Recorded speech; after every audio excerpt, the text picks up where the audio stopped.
This video describes the application of the Sandag VMT Reduction Calculator Tool at the project scale. Before watching this video, it's recommended that you first watch the Introduction to the Mobility Management Toolbox video. Users of the tool should always start on the tool main page, shown here, which includes instructions for using the tool. As you can see, we've already entered information for a sample project. Let's say our project involves a software company in downtown San Diego. We've entered the optional project information in the light orange cells. In the first of the dark orange cells, we've selected project/site as the scale of analysis, because the strategies we want to consider will reduce VMT at the scale of a parcel, employer, or development. For the analysis location, we've entered the city of San Diego. And we've selected, for the community plan area, downtown San Diego/Center City. The first strategy we will consider is strategy 1D, Employer Transit Pass Subsidy. To navigate to the strategy page, we click through the hyperlink here.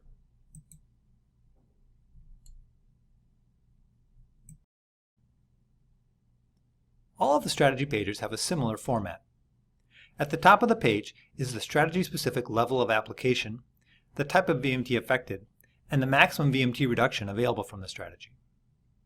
Underneath is a brief strategy description, and below are the variables that will be used in the formula to calculate the percent change in VMT.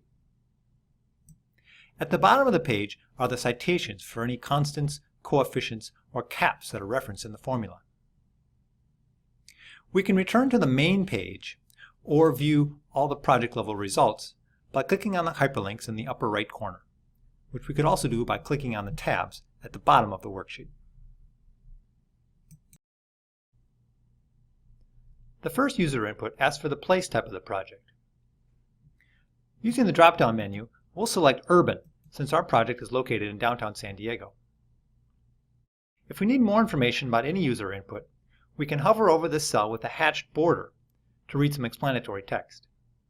In this case, the comment directs us to the FAQs page for the place type definitions.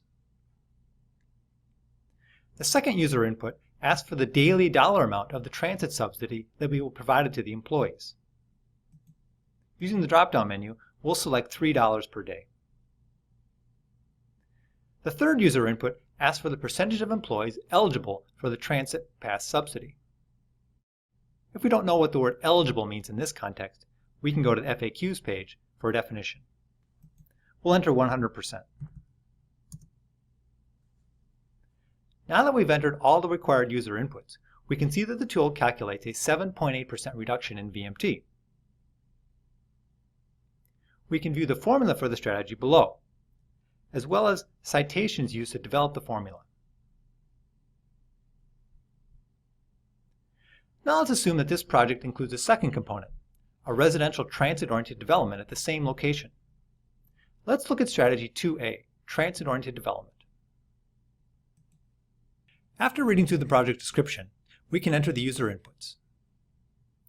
The first user input asks if the project site is within a half mile of a rail transit station. If we select No, red warning text will appear, telling us that this strategy does not apply. The change in VMT from this strategy will not show any output unless this criterion is met.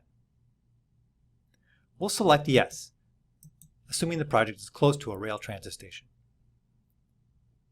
As you can see, there are no more required user inputs for this strategy, and the change in VMT is displayed. The tool estimates a 14.4% reduction in VMT from all project-generated trips, as compared to developing the same project in a non-transit-oriented location. The green border around the VMT reduction box tells us that this is the maximum VMT reduction that can be achieved with this strategy. The tool uses default values for mode shares at the city and CPA level based on output from Sandag's travel model. If we have an existing transit mode share value for the specific location that we prefer to use instead of the default, we can enter that here. As you can see, if we enter a lower value, the VMT reduction is now lower. After we've calculated the change in VMT, we can view the results by clicking on the Results Summary tab.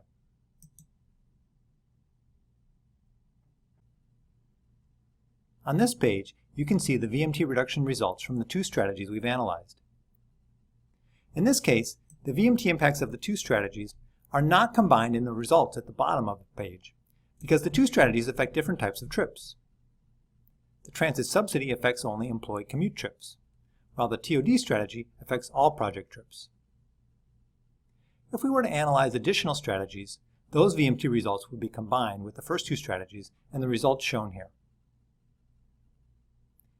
If we decide that we do not want a particular strategy included in the results total, we can simply check Exclude from Results on the strategy page, as shown here.